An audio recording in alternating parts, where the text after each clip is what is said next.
That's Xavier. I can't believe that he was like just born when I came Lawrence. Yeah, well, that was Elias. That's Oh, God. yeah, yeah. Elias is he's fucking 6'4". He's huge. Like these kids make me look little. 4. Yeah, 6'4". Holy Okay, so we're gonna go. shit. Okay. All right, so here we are. Deeply Rooted, season 1, episode 4. Um, Really excited about this one. This is another one of my good friends, longtime friends in music. Um, Christina Wee Wee Porcelli. um, I met who I call Chrissy. Is it alright if I call you Chrissy? Call Um, me Chrissy. You don't know me as Wee Wee. yeah, I Just don't. that came to be later on. Yeah, absolutely. So I met Chrissy in 2001 when Mm-hmm. we had the studio downtown Lawrence, 5150, me, Keith, and Will. Her and her sister were a singing group, songwriters as well. And they came down to Lawrence. Well, actually, they stayed in Kansas City and commuted from Kansas City to Lawrence every day for about 6 weeks. I don't know Yeah, how long six you were weeks. here. Yeah. Yeah, it was Um, 6 weeks. Mm-hmm. and we completed a whole album together. Chrissy is originally from Brooklyn, Canarsie, Brooklyn. Let me get that right. And she currently resides in Nashville. Um, since we completed that album, which by the way never came out, but Mm-hmm. there is some. I was listening to it the other day. Like, there's some really good songs on there. Like we did a good job. Just I think as a total package, there might have been some holes, but I really love some of those songs. Yeah. Um, and then Chrissy went on to you know I guess you. What were you doing in New York right before you went to Nashville?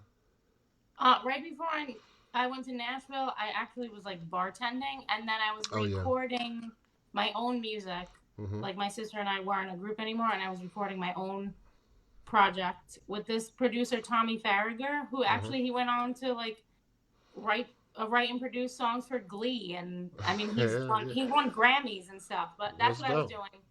Yeah, I was kind of lost a little bit though. Yeah. That's I moved to Nashville. Now, did you? Because she later went on to do. Are we talking about the VH1 thing? Yeah, yeah, you Yeah, can yeah. talk about that. Okay. That was like a big part of my life. Yeah. So she later went on to be in the first season of Dating Naked Dating on naked. VH1, which I thought Mm-hmm. was interesting. Just interesting concept. It would have been a little weird, but it was cool seeing you on there. Which took you to, I guess I don't know where did that go? You started your podcast after that. Yeah, dating naked. I after dating naked, I was kind of in a weird situation because I had like fans and I thought I was gonna be this big like reality TV star and I was not.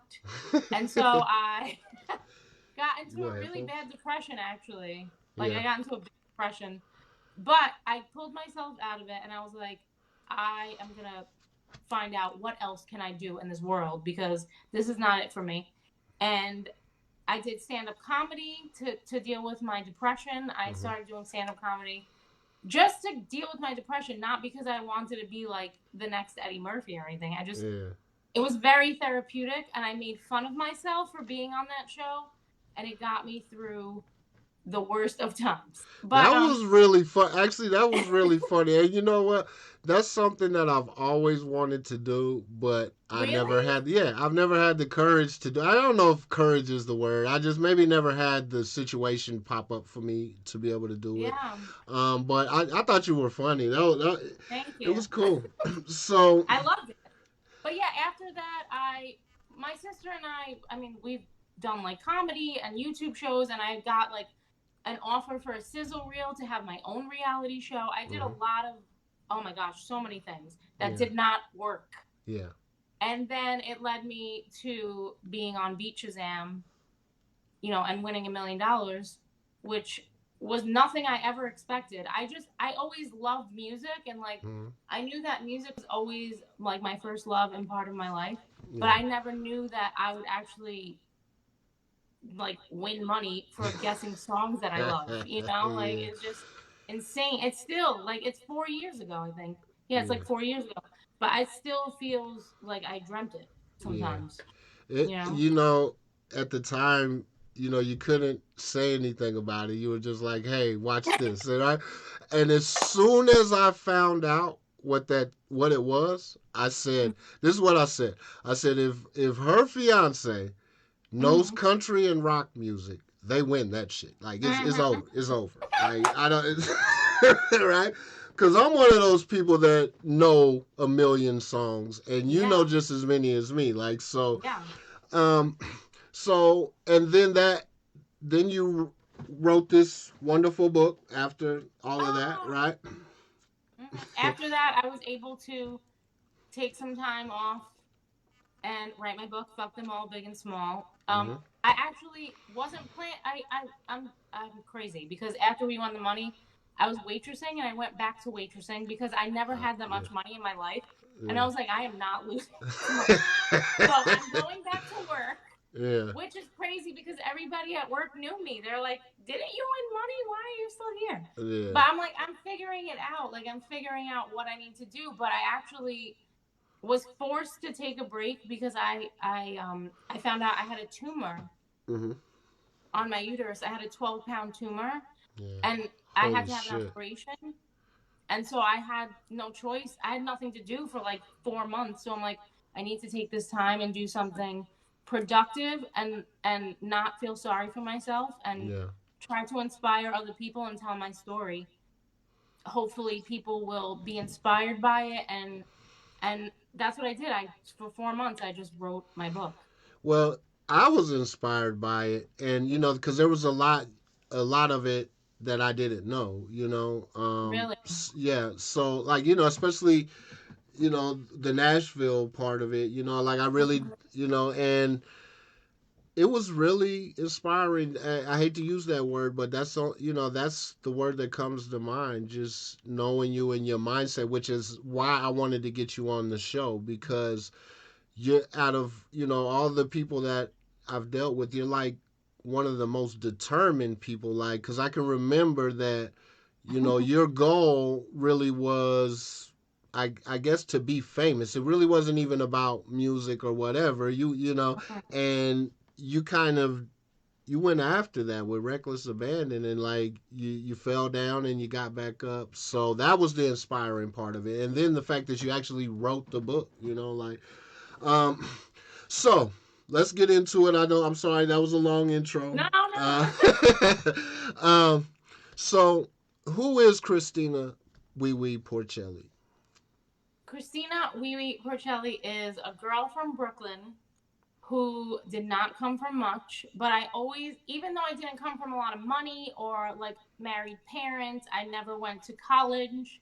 Mm-hmm. I always believed that I could have whatever I wanted. I always believed whatever I dreamed could come true. Mm-hmm. That's always been inside of me, and it still is. Like, I still have dreams, even though I'm not that girl anymore. Like, but I am, like, I still have that innocence about me, I guess. And Mm-hmm. I do believe in dreams coming true. I'm silly, I'm goofy, I am motivated, I'm competitive, mostly with myself, Yeah, and I'm just a lover of life, and I love adventure and experiencing new things. that's a great answer. Thank Um, you. how do you define success?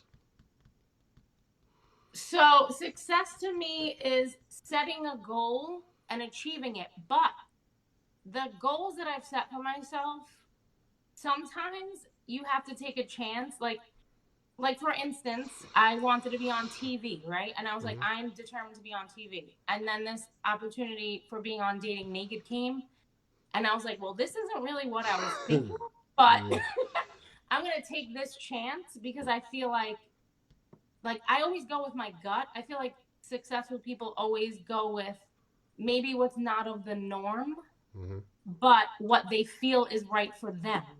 Yeah. So that is success to me. And also, number one, you have to be happy. You have to find the positive in anything. In any situation, you have to find the positive and be happy. And that's the hardest thing. People think, it's easier to be negative, but if you can really just be happy, you will be successful, I'm telling you. Because I've had to learn that through all of the things that I've been through. So, how has your definition of success changed over time, or has it changed over time? It definitely has. My definition of success has definitely changed over time because in the past, when I was like in my 20s, I just was like, I just want to be famous, like for no reason. I didn't Yeah, know why. Like, oh, maybe it was like an egotistical reason. I don't yeah, know why I wanted to be famous, but I want to be successful, and I don't care if I'm famous anymore. I really don't. I yeah, just want to inspire people, and I want people to know that they can really achieve whatever they want. And that's success to me. Like, I didn't ever imagine certain things that I always knew that dreams could come true, but I never imagined the things that happened to me. I didn't think that that would ever happen. And yeah, I was, in my 20s, I probably was doing it for selfish purposes, for yeah, money, for fame, not like for spiritual growth and like to connect and touch other people. yeah.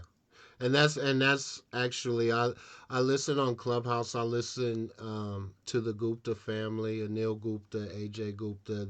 There's like a mother, a father, and a son, and Mm-hmm. sometimes the grandpa pops in, and it's all about mindset and gratitude. And Mm-hmm. he always says the secret to living is giving. Yep.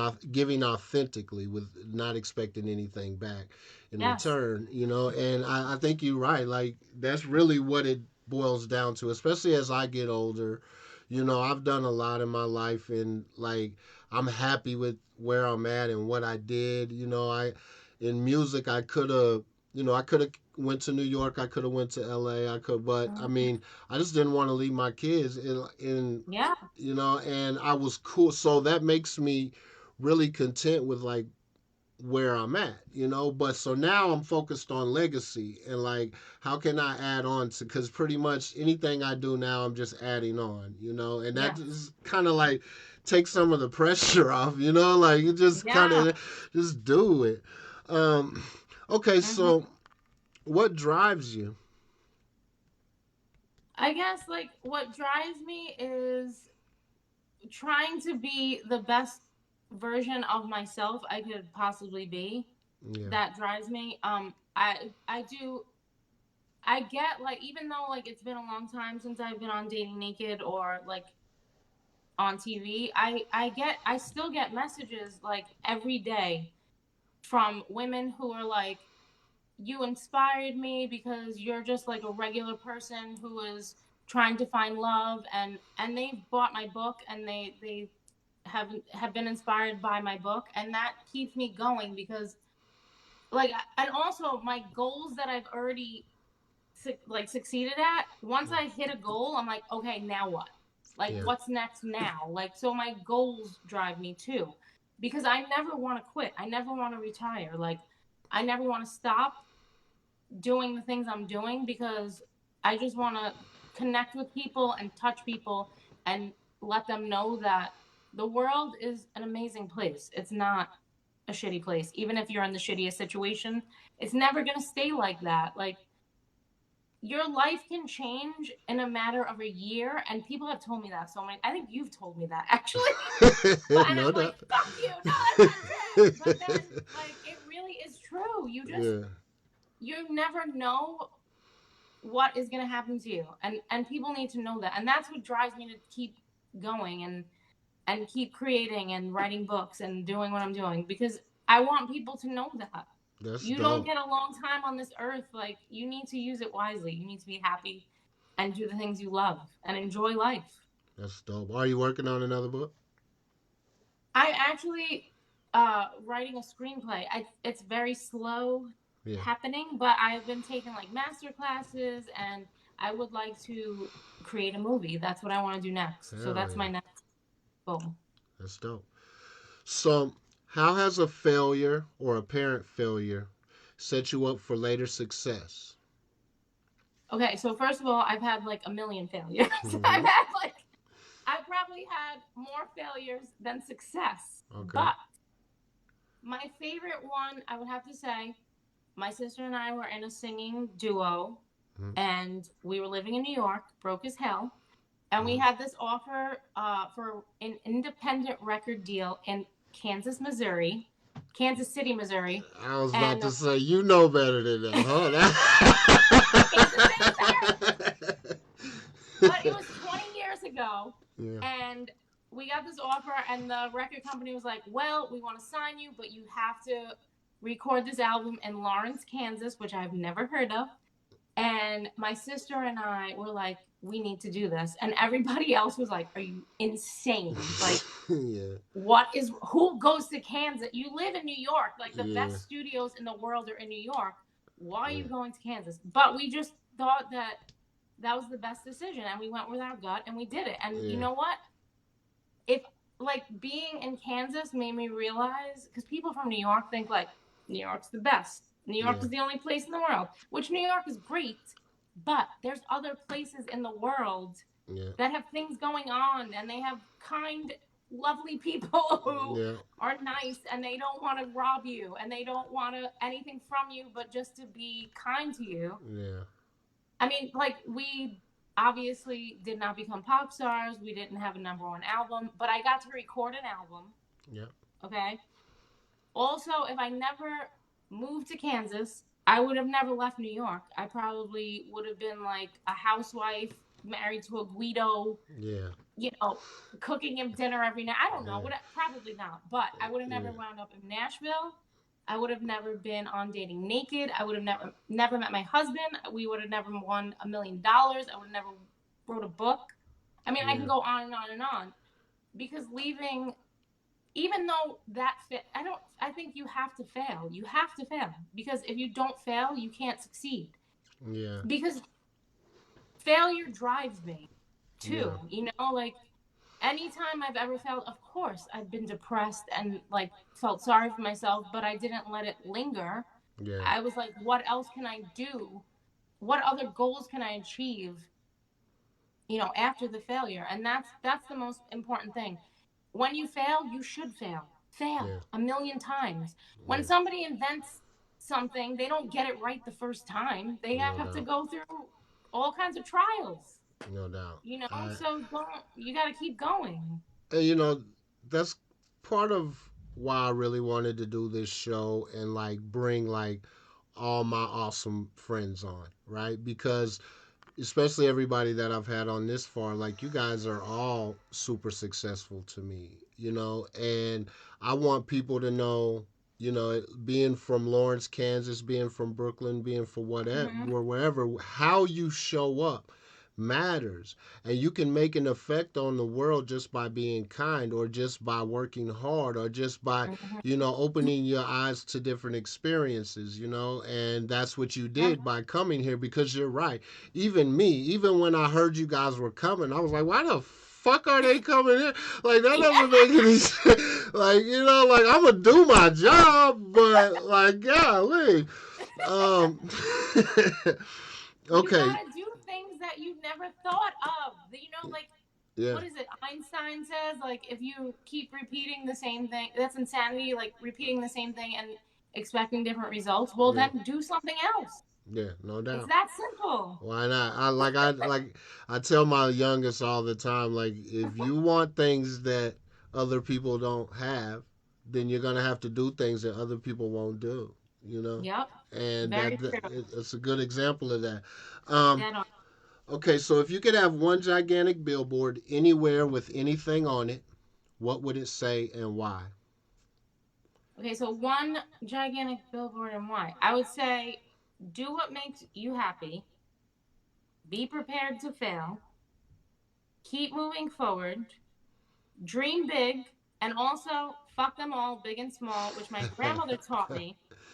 Which, and I would say that the reasons why are because you ultimately create your life, and you are like the director, the writer of your movie, and Mm-hmm.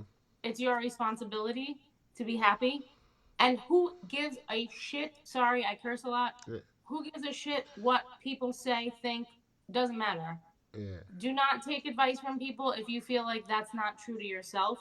You have to be true to yourself and do what makes you happy. Sorry, that was like a big billboard, but It's all good. basically, It's all good. And you know, hey, that's all valid points. And as far as cussing, like I don't trust anybody that doesn't cuss. Like I just so you agree. know. So if you're here expecting somebody not to cuss, then this is probably not the show for you. Yeah.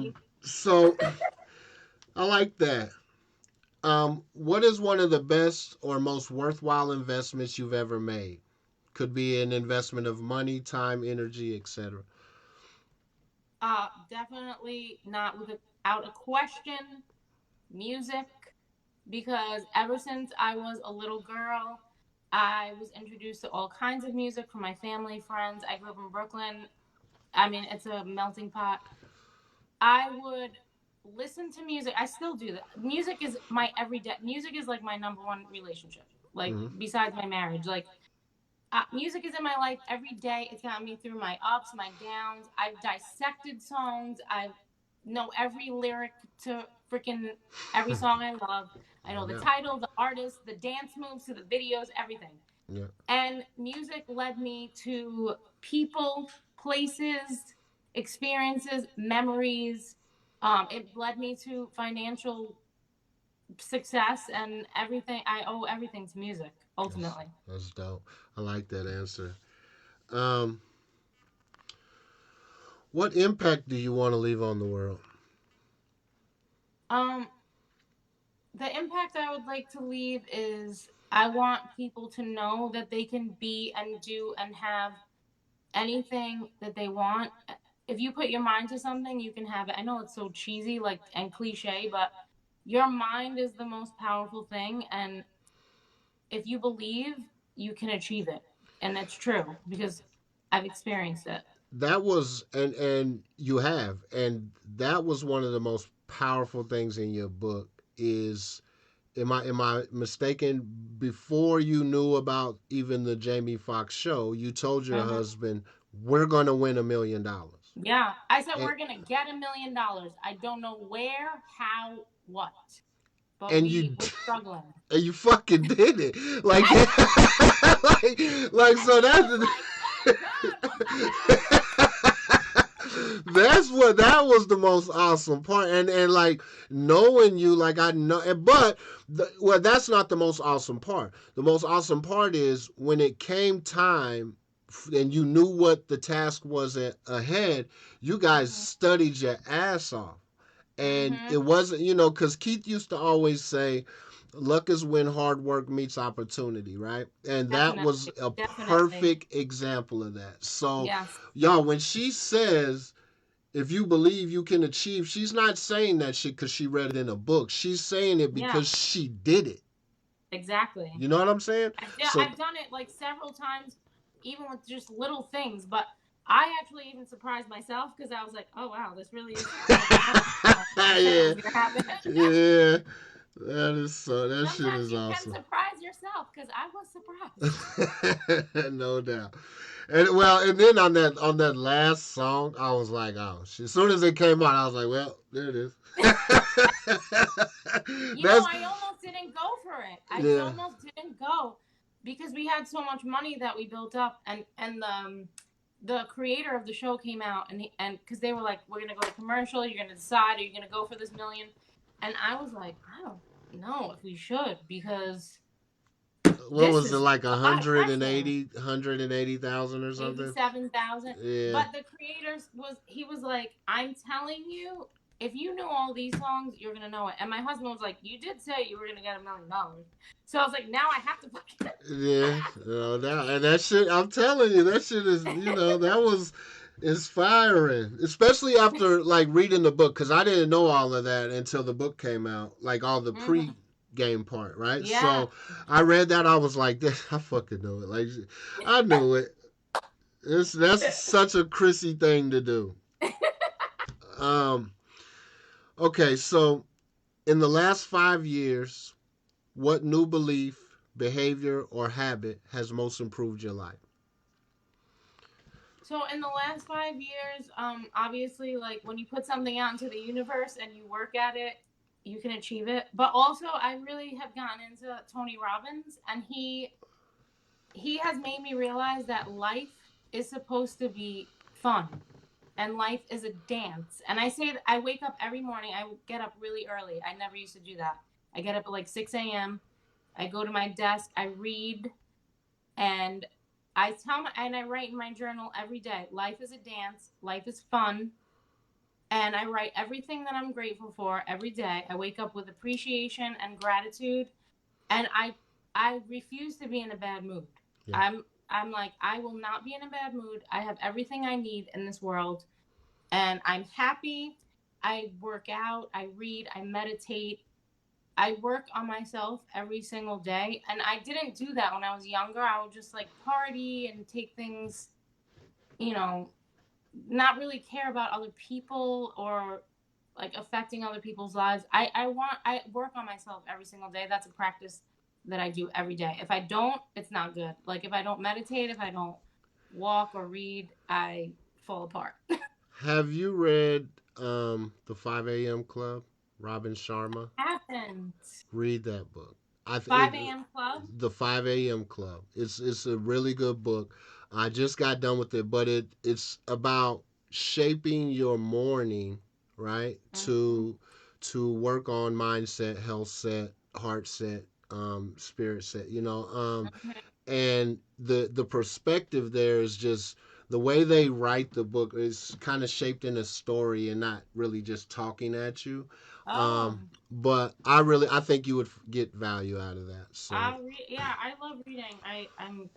I wake up. I try not to go on my phone. I immediately try to just disconnect from the world and go into see, my own little bubble. and it talks about that, right? It talks Oh, about it's really about shaping your morning and techniques to shape your morning to where you can really get the most out of it. So after that, and that's why I suggested, because as you were talking, it was like I hear a lot of things from there, and I'm like, if she puts all of that together, well, you're gonna be a force. oh, um thank you. I'm gonna read that. so what advice would you give to a smart driven kid about to enter the real world? Okay, so for a kid about to enter the real world, guess what? There's no such thing as the real world because you create your own world. And I Yeah. truly believe that. Don't take advice from people who aren't trying to do what you're doing. Don't, like I would say to surround yourself with people who, if you want to be, I don't know, if you want to be a scientist, try to surround yourself with people who have accomplished that. Yeah. Try to surround yourself with people that you like vibe with. And the real world doesn't exist because your world is your world. That's it. That's what I would say. I love it. That's dope. Is there any advice that they should ignore? I mean, I guess you kind of touched on that, but Yeah, ignore people telling you like, "Oh, you can't do that." I've had so many people be like, "That's ridiculous. Like, that's yeah, a dream. No, you can't do that." A lot of people will tell you that, and yeah, it's mostly people who never took a yeah. chance. They don't have the balls, so they don't. No, Yeah, they've never yeah, taken a chance, and and that's fine for some people want to live, in routine, and that's good for them if that makes them happy, but you shouldn't take their advice if they didn't do what you're trying to do. no doubt. I like it.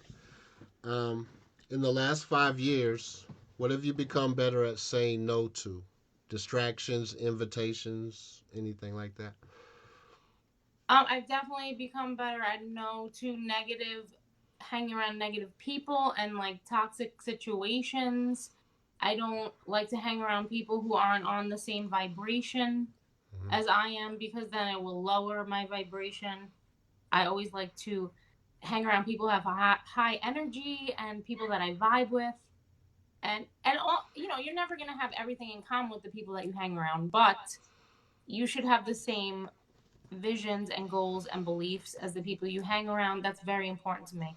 I don't if I'm focused on something, I probably can say no to like a party Yeah. invitation. That doesn't really interest me anymore. I like to be focused and responsible sometimes. Was there a particular realization or a particular moment, or is there a particular approach that you use to do that? I mean, is it because a lot of people are afraid of saying no because they don't want to hurt people's feelings, or is Yeah. like, do you have a particular approach to say no to those things or to cut negative people out of your life? I honestly, I feel like I don't have to really cut them out because I feel like because in the past I've said no to things that I felt were negative, then I don't attract that anymore. I get that. I don't That's dope. attract the negativity. I Yeah. I'm attracting more of like what I want Yeah. because I've said no to the things I don't want in the past. Yeah. So I don't attract it as much. If I did, I'd be polite about it. I wouldn't be like, Yeah. "Oh, you're so negative." Nah. I'd probably just be like, "Oh, I'm doing this. Sorry, I Yeah. can't make." Like I'd be polite about it. But I really, it's good to say no at first because then you won't attract what you don't want anymore. Yeah, and I think the attitude of fuck 'em all, big and small, kind of helps too, right? Yeah. Like, fuck Like 'em, if you right? get mad, fuck Well, because something I'm learning is, like if I ask someone, do you want a brand new Tesla for $100, right? They're gonna them. say hell yeah, right? But if I Yeah. say, do you want this brand new Tesla for $10 million, you're gonna be like hell no. You're not saying no to me or to the Tesla. You're saying no to the offer. You see what I'm Hmm. saying? And it's like Yeah. people don't really get that part. It's like I'm not saying no to you. I'm saying no to Hmm. what you're bringing to the damn table. Yes, it's true. It's nothing personal, but Yeah. nothing personal, but I just don't want that. So when you feel overwhelmed or unfocused or have lost your focus temporarily, what do you do? Okay. There is something that I do like. I do it every day, so I try not to lose focus, but it's really embarrassing. Okay. I will blast. There's two songs that I like to blast depending on the mood. It's either "Happy" by Pharrell, Hmm. and like I'll dance around the house and sing it really loud in a row. Like I'll just keep repeating it until I get happy. Yeah. Or like "Bitch Better Have My Money" because Which one? From AMG? What's no, the from Rihanna. Oh, Rihanna. I'm like, not the AMG. You shouldn't even know that song. No, Okay. "Bitch Better Have My Money." Like Okay. because it makes me feel like I can do anything I want. Yeah. That's some of the things that. But when I feel unfocused or unmotivated, I go for a walk. I read Tony Robbins. I listen to this is the ultimate. I listen to Abraham Hicks, who is this lady Esther Hicks. She Mm-hmm. channels Abraham and she basically helps you get on like a better vibration and get Is it happy and spelled be with the I? no It, Abraham. okay, okay. It's just Abraham Hicks. If you go on YouTube and you just put Abraham Hicks, Yeah, a million things will pop. I just listen to it. I'll listen to it for hours if I'm like really that far gone, and yeah. she will snap me back. I mean, it's just That's something dope. about the thing she teaches. That's dope. Um, so the last question, which I guess kind of leads to that, but I suspect you might have a different answer. Um, what is your all-time favorite song? Oh my God, there's so many. I know. Oh Okay, damn. so I'll narrow it. Your all-time favorite song. I mean, I guess you've already said it. It probably have to be happy, but I mean that you can always turn to as your rock. There's two. I answered this on your. There's two. Okay. Like "Sailing" from Christopher Cross. Do you know that song? Yeah. Like I don't think so. no, it's like the most obscure Yeah. Christopher Cross. You should listen to it. It's great. It's like Okay. from the '80s, I think. All right. But that song, because actually when we had to do like Skype or whatever for Beat Shazam, and that was one of the songs that got us on the show because we had a Mm-hmm. test, like we were quizzed on it, and the girl was like, "How the fuck do you know this song?" But my aunt, that was her favorite song, and it just reminds me of her, and like she was a strong lady, and so Mm-hmm. whenever I put that on, I just feel so free. It's amazing. That's And dope. then Can You Stand the Rain by New Edition? I Yeah. guess, but there's too many. There's too many. Yeah. I could go on and I on. will never answer that question. I I'll say know. you have like what do you mean? Favorite rap song, favorite R&B song, favorite Yeah, R&B song it's by a too woman, much. favorite duet, favorite what the hell are we talking Yeah, about? But it's a hard.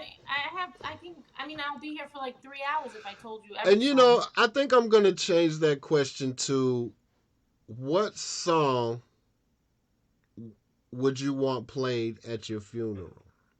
Right? I Oh know that's wow. kind of a dark but for me, Oh my god. I think like for me, I always hear Donny Hathaway, a song for you. Like it just feels like me. Like I feel like if you listen to that song, you're gonna get a piece of me.